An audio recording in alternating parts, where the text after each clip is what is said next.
Boa noite, meu nome é Janete e fiquei com a introdução. A cidade de Belém, desde suas origens, apresentou uma localização muito singular na região amazônica, pois a cidade se encontra-se edificada sobre uma península fluvial, contornada ao sul pelo rio Guamama e a oeste pela Baía do Guajara. Esse local representa uma etapa inicial de estudos sobre geomorfologia antropogênica e hidrogeomorfologia, tendo como unidade de análise a bacia hidrográfica. A bacia hidrográfica representa um quadro ambiental complexo que abrange uma variedade de aspectos naturais e humanos que interagem no tempo e no espaço. As contribuições dos estudos de geomorfologia antropogênica têm ajudado a compreender a dinâmica dos processos que têm resultados na criação de novas formas de relevo, novos solos e alterações dos processos fluviais. A pesquisa bibliográfica foi fundamentada em trabalhos clássicos referentes à geomorfologia antropogênica. Já o levantamento de dados cartográficos foi baseado em mapas, cartas e plantas históricas. Boa noite, gente. Vou dar continuidade à apresentação da equipe. Eu me chamo Irlandi e eu irei falar sobre a geomorfologia antropogênica em áreas urbanas, né?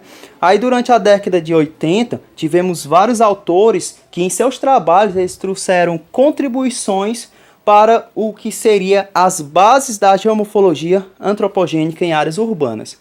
O autor deste artigo, ele destaca 3 desses autores, que foi o Nier, o Douglas e, mais recentemente, o Botelho, sendo que o Botelho ele trouxe aí contribuições principalmente no que se refere às bacias hidrográficas de áreas urbanas, tá bom? Bom, o primeiro autor destacado aí neste artigo, o Nier, ele, em seu trabalho, trouxe uma discussão, certo? Ele trouxe aí um debate sobre as atividades humanas e a influência que essas atividades antrópicas teriam na geomorfologia da paisagem.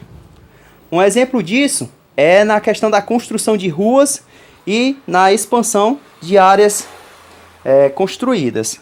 Segundo o Nier, nos trabalhos dele de 1983, essa construção de ruas, essa expansão de áreas construídas iriam aí influenciar a geomorfologia da paisagem, fazendo aí a criação de áreas impermeáveis, né, por conta da pavimentação, enfim.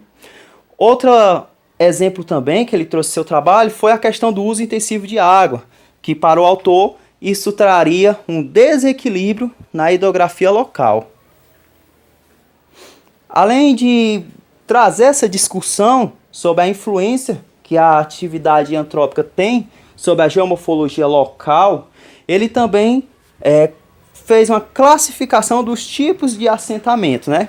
E aí ele classificou basicamente em 3 tipos. Era o pré-urbano, o urbano em construção e o urbano. Começando com o pré-urbano, a gente consegue ver algumas características deste tipo de assentamento, né? No pré-urbano, as atividades exercidas pelas pessoas são atividades principalmente agrícolas. Por conta disso, essas atividades elas não causam tanto impacto no local onde a gente vê essas atividades acontecerem. Por isso, o homem está em maior equilíbrio com o meio onde ele vive, está em maior equilíbrio com a natureza.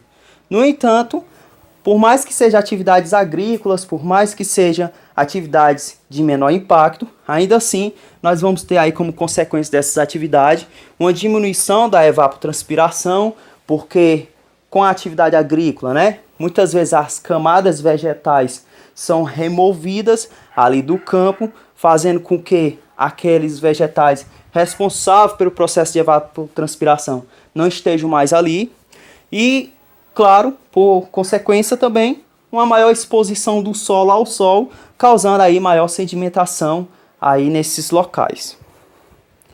Outro tipo de assentamento, né, classificado aí pelo Nier, foi o o assentamento urbano em construção. Aqui a gente consegue ver uma maior implementação de infraestrutura e, com consequência disso, um aumento das áreas construídas. Aqui, como já é um assentamento onde a gente tem uma maior atividade humana, uma maior modificação, a gente vai ter também maiores impactos na geomorfologia do local, né? Principalmente por conta da planificação ali do local, por conta da retirada de camadas de terra, né? Enfim, tudo isso aí vai levar a um aumento da erosão, do assoreamento e também, claro, na diminuição aí da infiltração de água por conta da pavimentação e várias outras atividades de modificação da geomorfologia local. Isso traz aí como risco maior o risco de enchentes, né?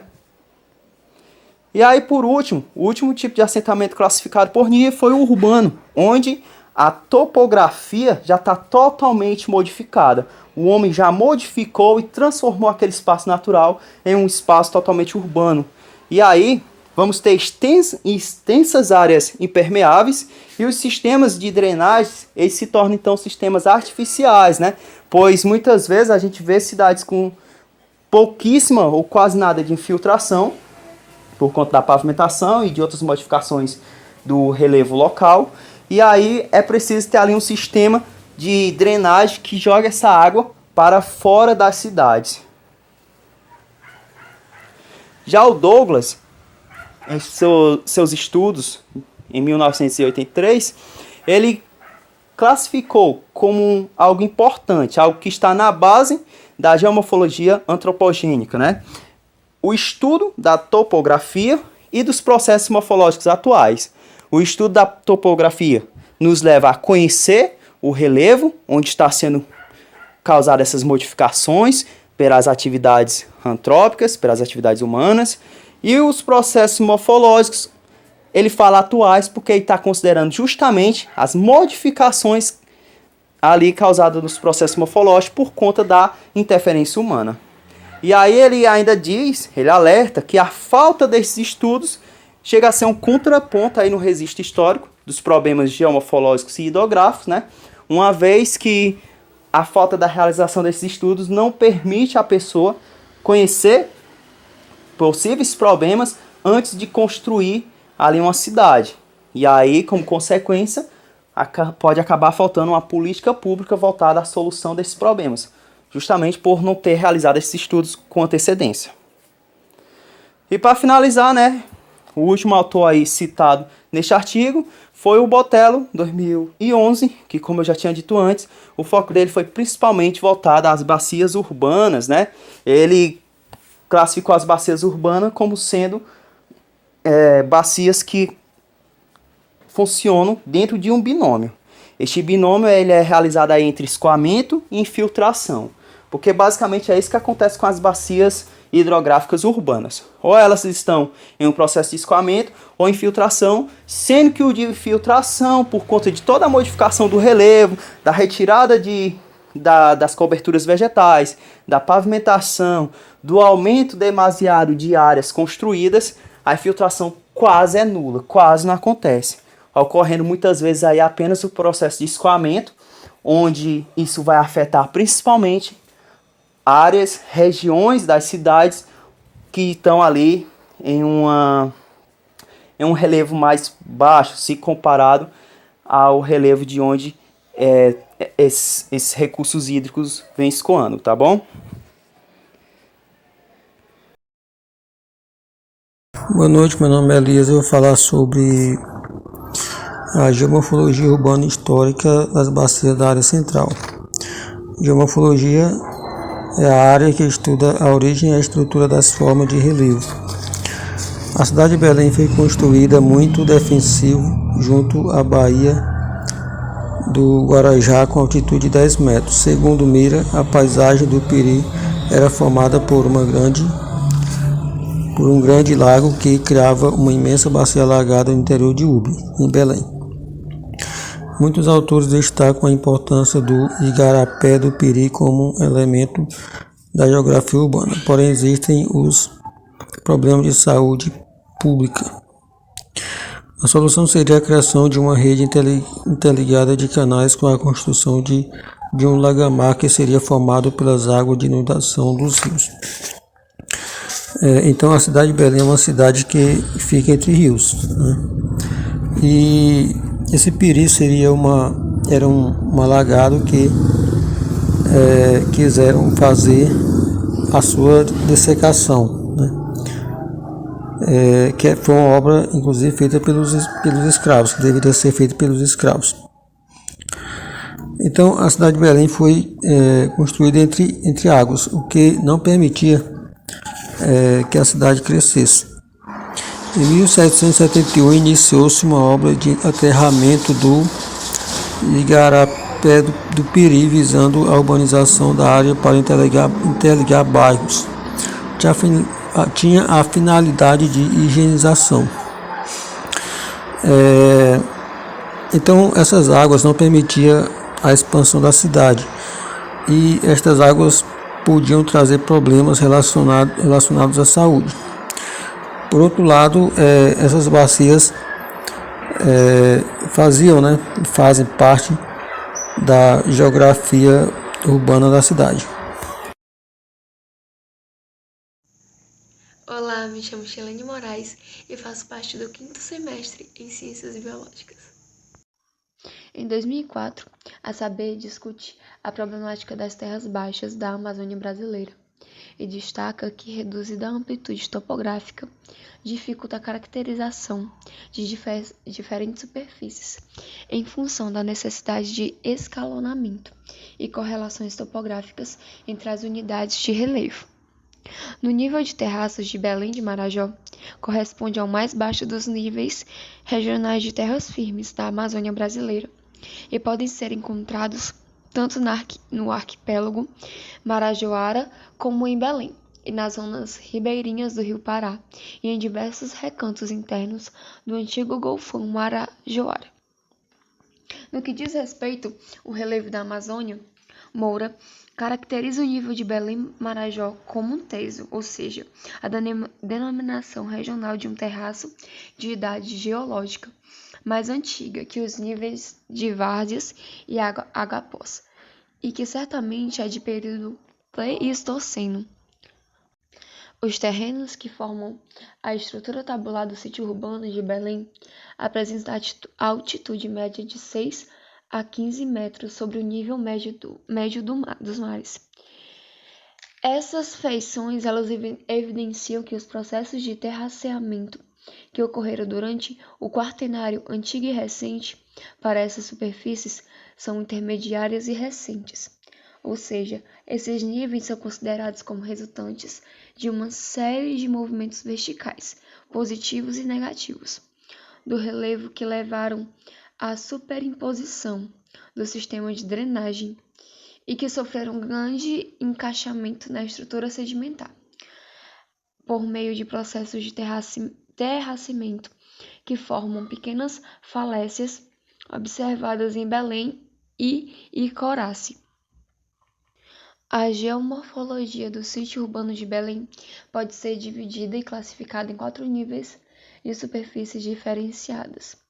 O primeiro nível corresponde aos tabuleiros continentais, que apresentam altitudes superiores a 15 metros, formando plataformas interfluviais ou divisores d'água, que separam as bacias que drenam para o oeste, Baía de Guarajá, e para o sul, o Rio de Guamá. Ela também é dividida em terraços intermediários. É o segundo nível, que corresponde aos terraços com altitude de 10 a 15 metros. Esses terraços ou tesos são correlacionáveis aos níveis Marajoara e Santareno. A terceira divisão são os terrenos intermediários. O terceiro nível apresenta terraços com altitude de 15 a 10 metros. O quarto nível são as planícies de inundação, que é formada por planícies de várzea das bacias hidrográficas que estão abaixo da altitude de 5 metros. Darei continuidade na apresentação. O sítio urbano e hidrográfico original da cidade de Belém passaram por profundas transformações ao longo de todo o processo histórico de ocupação.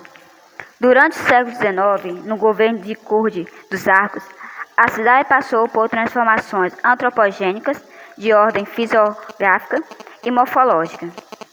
As principais intervenções datam de 1803.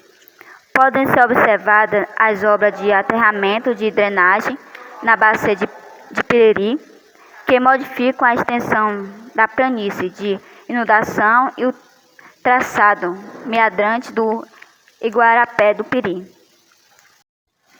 Foi através da construção de estradas, valas de esgoto e canalizações de água que foram direcionadas para o canal do Arsenal da Marinha. Regulação do litoral, obras e intervenções. O início do século XIX é marcado por importantes obras e intervenções no litoral, pois estava sendo pedida pela população melhorias no ancoradouro de embarcações comerciais e também a construção de um cais na parte frontal de Belém.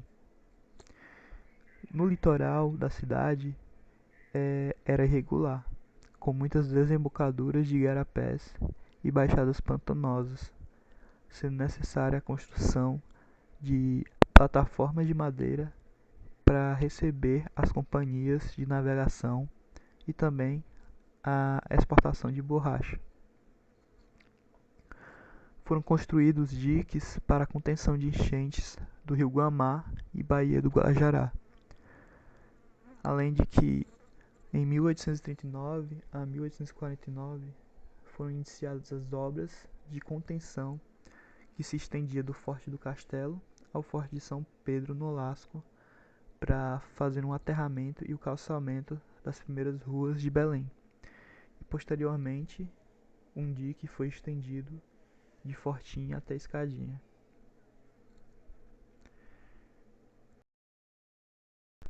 De 1851 a 1859, foram ampliadas as obras de melhoramento e aterramento para a planície do Igarapé do Reduto e da Doca do Ver-o-Peso.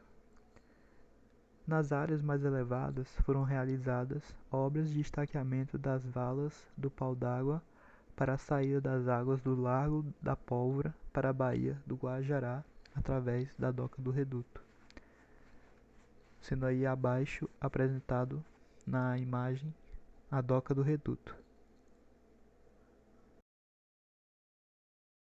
O aterramento da construção da doca favoreceram a ocupação da área do reduto. O aterramento da doca do reduto teve grandes consequências para a dinâmica hidrológica da bacia, sendo visto grandes enchentes na região e também reclamações da população relacionados a essas enchentes. Tudo isso devido ao fato de que as obras não levaram em conta as fontes naturais e a precipitação recorrente naquela região. No período de 1860 a 1869 foram realizadas obras de intervenção nas áreas mais elevadas de terraços e divisores de água da cidade, com perdas da vegetação original.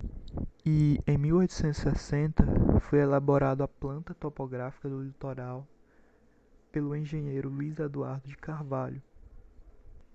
Em 1868 foram realizadas as obras de ampliação do cais através da construção de um dique de contenção de águas entre Sacramento e Ver-o-Peso, avançando 50 metros assim sobre a Baía do Guajará. Em 1886 foram concluídas as obras de nivelamento e fechamento do cais de Ver-o-Peso, e o aterramento da área conquistada foi completo. E ao lado vemos aí a imagem, representando a vista da doca do Ver-o-Peso no início do século XX.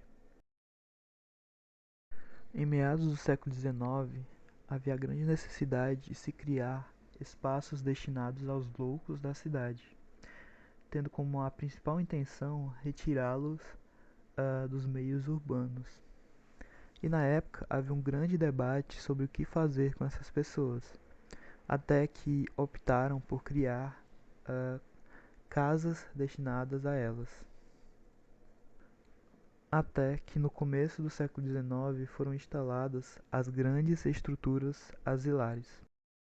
E abaixo o conhecido como Asilo ou Hospício de Alienados do Tucunduba, que foi inaugurado oficialmente em 1873, nas proximidades do Lazareto.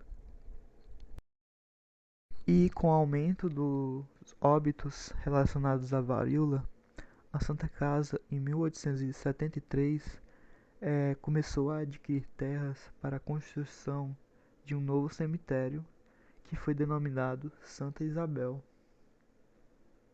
E, durante a década de 1930, as terras pertencentes à Santa Casa de Misericórdia passaram a ser ocupadas clandestinamente por poceiros que exploravam os recursos minerais e florestais daquela área. E nessa mesma época, as famílias proprietárias de terras começaram a lotear e vender as suas terras também, decorrentes das pressões populacionais e da demanda por novas terras que foram decorrentes da expansão urbana em direção aos limites orientais da primeira légua patrimonial da cidade. E posteriormente foi implantado o campus pioneiro da UFPA na porção meridional da bacia do Tucunduba, que acabou sendo um marco histórico na área. E a construção do campus acarretou na criação de um novo ambiente com alterações na cobertura vegetal da várzea, além da implantação de infraestrutura, obras de saneamento, drenagem e aterramento da área para o funcionamento do campus.